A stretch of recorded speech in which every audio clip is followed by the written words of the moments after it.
دنیا کے یہ مسافر منزل تیری قبر ہے، طے کر رہا ہے جو تو دو دن کا یہ سفر ہے، دنیا کے یہ مسافر۔ السلام علیکم ورحمۃ اللہ وبرکاتہ۔ آپ دیکھ رہے ہیں ہیپی لائف چینل اور میں ہوں آپ کا میزبان ابو لبابہ مفتی صدیق عبید اللہ شاہ۔ آج ہم جس موضوع پر بات کریں گے وہ ہے حاجی عبدالوہاب صاحب۔ حاجی عبدالوہاب صاحب کون تھے، کہاں کے تھے اور انہوں نے پاکستان کا انتخاب کیوں کیا؟ نمبر 2، حاجی عبدالوہاب صاحب نے پاکستان اور پاکستانی عوام کے لیے دو عظیم وصیتیں کیا چھوڑی؟ نمبر 3، حاجی عبدالوہاب صاحب دنیا کے 500 بااثر شخصیات میں سے کتنے نمبر پر تھے؟ ان تمام موضوعات پر ہم آج گفتگو کریں گے، آخر تک ہمارے ساتھ رہیں۔ اگر آپ نے ہمارا چینل ہیپی لائف ابھی تک سبسکرائب نہیں کیا تو ابھی ویڈیو کے نیچے سبسکرائب کے بٹن کو دبا کر بیل آئیکن کے بٹن کو ضرور دبائیں۔ امیر تبلیغی جماعت حاجی عبدالوہاب صاحب خالق حقیقی سے جان ملیں، صدر، وزیر اعظم، چیف جسٹس نواز شریف اور دیگر کا اظہار افسوس۔ امیر تبلیغی جماعت حاجی عبدالوہاب صاحب طویل عدالت کے بعد 95 برس کی عمر میں انتقال کر گئے۔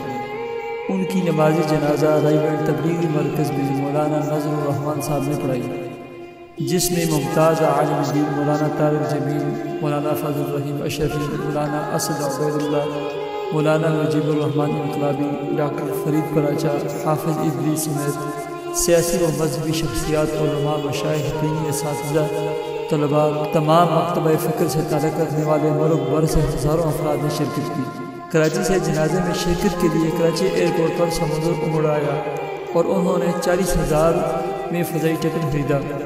سندر رائیگڑھ روڈ پر جنازہ گاہ کو 2 حصوں میں تقسیم کیا گیا، جس میں سے ایک کو وی آئی پی اور جماعت کے مرکزی عہدیداران، جبکہ دوسرے حصے کو مختلف شہروں سے آنے والے افراد کے لیے مختص کیا گیا۔ حاجی عبدالوہاب صاحب کو بابا دولے مولے قبرستان میں سپرد کیا گیا۔ حاجی عبدالوہاب صاحب ڈینگی بخار میں مبتلا اور کئی روز سے لاہور کے نجی ہسپتال میں سانس اور سینے میں تکلیف کے باعث وینٹیلیٹر پر رکھا گیا تھا اور وہاں سال تبلیغی اجتماع میں شرکت بھی نہیں کر سکے تھے۔ گزشتہ رات ان کی طبیعت زیادہ خراب ہوگی اور خالق حقیقی سے جان ملے۔ حاجی عبدالوہاب کا شمال بانی تبلیغی جماعت مولانا الیاس کاندھلوی، مولانا محمد یوسف کاندھلوی اور مولانا انعام الحسن کاندھلوی رحمہ اللہ کے قریبی ساتھیوں میں ہوتا تھا۔ وہ 1922 کو بھارت کے شہر دلی کے علاقے سہارنپور یو پی میں پیدا ہوئے اور ہجرت کے بعد گاؤں ٹوپیاں والا بورے والا ضلع واڑی میں آ کر آباد ہو گئے۔ ان کا تعلق راجپوت راؤ برادری سے تھا۔ اسلامیہ کالج لاہور سے گریجویشن کیا، پھر تحصیلدار کی نوکری شروع کر دی۔ انہوں نے تحریک ختم نبوت میں بڑھ چڑھ کر حصہ لیا اور مسلم دنیا کے 500 بااثر شخصیات میں 10ویں نمبر پر تھے۔ ان کا شمار پاکستان کے ان 5 لوگوں میں ہوتا ہے جنہوں نے اپنی پوری زندگی تبلیغ اور تبلیغی جماعت کے لیے اور اللہ کے دین کے لیے واقف کر رکھی تھی۔ محمد شفیع قریشی تبلیغی جماعت کے پہلے امیر، ان کی وفات کے بعد پاکستان میں حاجی محمود بشیر دوسرے امیر، جبکہ حاجی عبدالوہاب صاحب تیسرے امیر مقرر ہوئے۔ ان کے ہاتھ پر ہزاروں غیر مسلم مشروں کا اسلام ہوئے۔ دری اسلام مذہبی، حکومتی، سیاسی، سماجی اور مختلف مکاتب فکر نے ان کے انتقال پر افسوس کا اظہار کیا۔ صدر مملکت ڈاکٹر عارف علوی نے افسوس کا اظہار کیا۔ وزیر اعظم عمران خان نے تبلیغی جماعت کے امیر حاجی عبدالوہاب کی وفات پر گہرے دکھ اور افسوس کا اظہار کرتے ہوئے تعزیتی پیغام میں کہا کہ حاجی عبدالوہاب کی بطور عالم دین شخصیت اور ان کی گراں قدر دینی خدمات کو ہمیشہ یاد رکھا جائے گا۔ وزیر اعظم نے لواحقین سے اظہار تعزیت کرتے ہوئے مرحوم کے درجات کی بلندی کی دعا کی۔ چیف جسٹس ثاقب نثار نے بھی غمزدہ خاندان سے تعزیت کا اظہار کیا۔ سابق وزیر اعظم محمد نواز شریف نے اظہار افسوس کرتے ہوئے کہا کہ مولانا عبدالوہاب ان بزرگوں میں نمایاں مقام رکھتے ہیں جنہوں نے دین کی تبلیغ کے لیے اپنی زندگی وقف کر رکھی تھی۔ اسی طرح JUI کے سربراہ مولانا فضل الرحمان صاحب نے کہا کہ ملت اسلامیہ آج عظیم مبلغ اسلام سے محروم ہو گئی۔ اللہ تعالیٰ مرحوم حاجی عبدالوہاب صاحب کو جنت میں اعلیٰ مقام عطا فرمائے اور ان کے تمام لواحقین کو صبر جمیل عطا فرمائے۔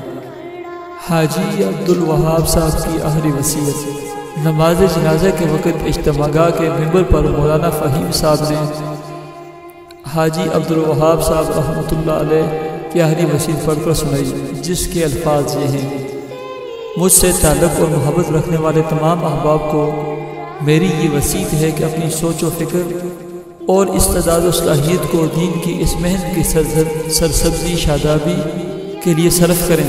اللہ تعالی شانہ آپ سب کو اپنا تعلق اور اپنے حبیب صلی اللہ علیہ وسلم کی محبت نصیب فرمائے اور کما حق کو حضور صلی اللہ علیہ وسلم کی عالی جہد و محنت میں لگنے کی توفیق نصیب فرمائے۔ ایسے ہی انہوں نے ایک سوال کے جواب میں ارشاد فرمایا تھا کہ میں نے پاکستان کا انتخاب اس وجہ سے کیا تھا کہ پاکستان دنیا میں وہ واحد اور عظیم مملکت ہے جو مدینہ اور ریاست مدینہ کے بعد کلمہ توحید لا الہ الا اللہ محمد الرسول اللہ کی سربلندی کے لیے بنا تھا۔ پاکستان ایک عظیم ملک ہے اور اس کی عوام بھی ایک عظیم عوام ہیں۔ ہم نے پاکستانی عوام کے دلوں پر اللہ اور اللہ کے رسول کے دین کی محنت کرنی ہے تاکہ یہ اللہ اور اللہ کے رسول کے دین کی سربلندی کے لیے کھڑے ہو جائیں۔ میں وہ وقت دیکھتا ہوں کہ پاکستان اور پاکستانی عوام پوری دنیا کے ملکوں کی سربراہی، سرپرستی اور امارت سنبھالیں گے۔ یہ تھا ہمارا آج کا موضوع۔ اللہ رب العزت مرحوم حاجی عبدالوہاب صاحب کو جنت میں اعلیٰ مقام نصیب فرمائے اور ہم سب کو ان کے نقش قدم پر چلتے ہوئے دین کی سربلندی کے لیے، دین کی خدمات کے لیے قبول فرمائے، آمین۔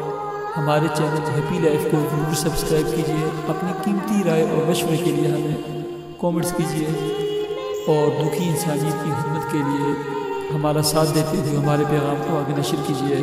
اپنا خیال رکھیے اور اپنی صحت کا خیال رکھیے۔ اللہ حافظ۔